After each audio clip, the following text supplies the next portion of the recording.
Hi guys! I'm back! It's Jai Roblox TV. Welcome to my YouTube channel. Ay guys, grabe. Kamusta kayo? Ay ito po ngayon. Naglalaro ako ngayon ng Grow na Garden. Hi shucks, ang tagal ko na ulit hindi nabisita itong aking garden.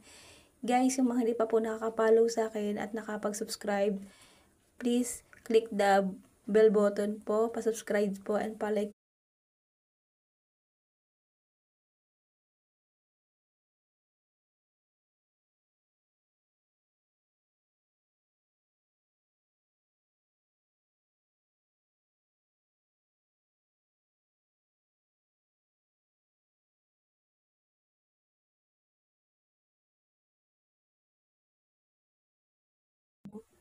Gala-gala muna po ulit ako sa aking garden. Well, nakakatawa no? Kasi ang laki-laki na ng aking mga tanim, yung mga bamboo, yan. Yung aking mga bamboo. Akit muna nga ako. Try na ba kayo makit sa puno ng kawayan? Pero guys, gusto ko itong ganito, yung tumatalon-talon. Wow, yan, para ako naglalaro. Siyempre, usisain muna natin yung mga kapitbahay natin. Yung mga kapitbahay natin, siyempre may mga kapitbahay tayong mga usi, parang ako lang yun. Well, ganun talaga. Tapos yun guys, kung makakita nyo, may ano sa akin na followers po na nakapollow daw siya lagi. Kaya sabi ko, thank you talaga, mabuti. Thank you sa mga followers ko na patuloy na sumusuporta.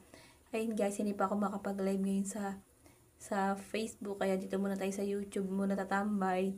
At yan nga guys, ito na po ang aking garden. Pupunta muna tayo dun sa kapitbahay natin at papanoorin natin yung garden niya. Ang ganda-ganda naman ng garden ni Romel. Hi Romel, kamusta ka po? Happy birthday po pala. Ayun guys, ayan po. Ayun nga, takbo-takbo muna tayo. Tingnan muna natin yung farm ko. Ayan po yung farm ko at yan yung farm po ng kapitbahay natin. Poging-poging idol natin na si Romel. Ayun guys, makikita niyo po, tumalon-talon na naman ako at alam niyo man tayo, aligaga talaga lagi.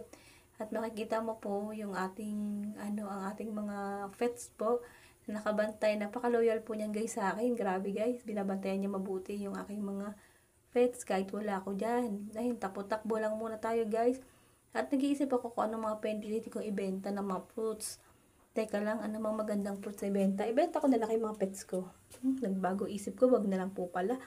Ay, nako. Eto, gala-gala muna tayo. Hanap-hanap muna tayo ng mga kaibigan natin dito. Ngayon po, ay siya, yung mga ibang mga kaibigan natin natutulog na siguro, hindi mga online. Well, maybe empty garden pa po rito. Punta po kayo dito. Thank you po sa panonood.